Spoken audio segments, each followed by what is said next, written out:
보도에 의하면 은행 주택담보대출 금리가 5개월 연속 상승을 이어지면서 18개월 만에 최고 수준까지 올라선 것으로 나타났다고 합니다.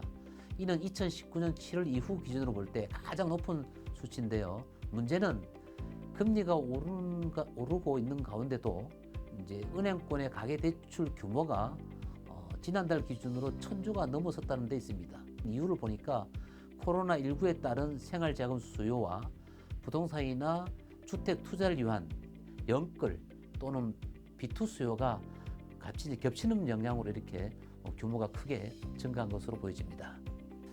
시중은행들이 주택담보대출과 부동산 대출의 우대금리를 0.2% 내지 0.3%포인트 낮추는 방법으로 실제로 대출 금리를 올리고 있는데요.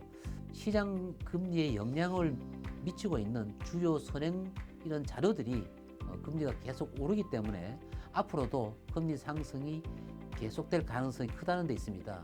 일각에서는 미국 등 각국 중앙은행이 올해 하반기에 전격적으로 금리 인상을 단행할 것으로 이렇게 전망하면서 올해 3분기가 되면 미국 기준금리도 오를 거고, 그렇게 되면 우리나라도 기준금리를 0.5포인트 정도 이렇게 내외로 올라갈 가능성이 높습니다. 그렇게 되면 가계대출의 부담이, 이자 부담이 커지게 되겠죠. 주택담보대출 금리 인상이 대출을 억제하는 역할을 틀림없이 할 겁니다. 주택시장에 미치는 정도는 틀림없이 있을 것으로 제가 생각이 됩니다.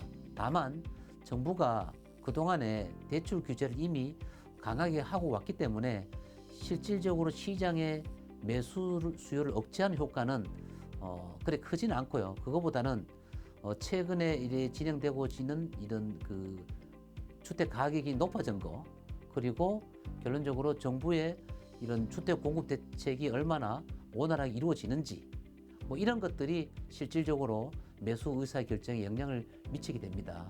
특히나 이제 그 최근에 불거진 한국토지주택공사의 직원들의 어떤 투기 의혹이 시장에 어떤 영향을 틀림없이 미칠 것 같은데요. 이것이 어떤 방향으로 미칠지는 좀 불확실하죠. 그렇기 때문에 조금 조심스럽게 지켜볼 필요가 있습니다.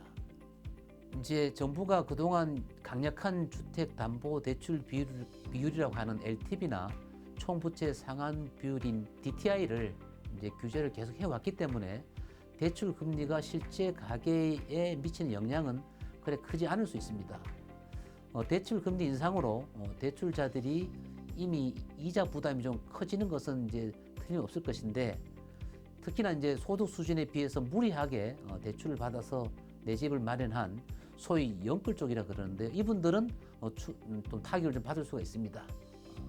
거기에다가 이제 정부의 어떤 조정 대상 지역을 계속 유지하고 있고, 양도세 중과나 부동산 종부세 부담이 이제 강화되기 때문에 결론적으로 거기에다가 금리 인상까지 겹치게 되면 수요 억제는 물론 이런 그 대출 이자 부담이 커서 시장에 매물이 나올 수도 있습니다. 뭐 그렇게 되면 집값은 당연히 조정을 받거나, 설령 그렇지 않다 하더라도 집값 안정은 자연스럽게 유지될 것으로 예상을 하고 있습니다.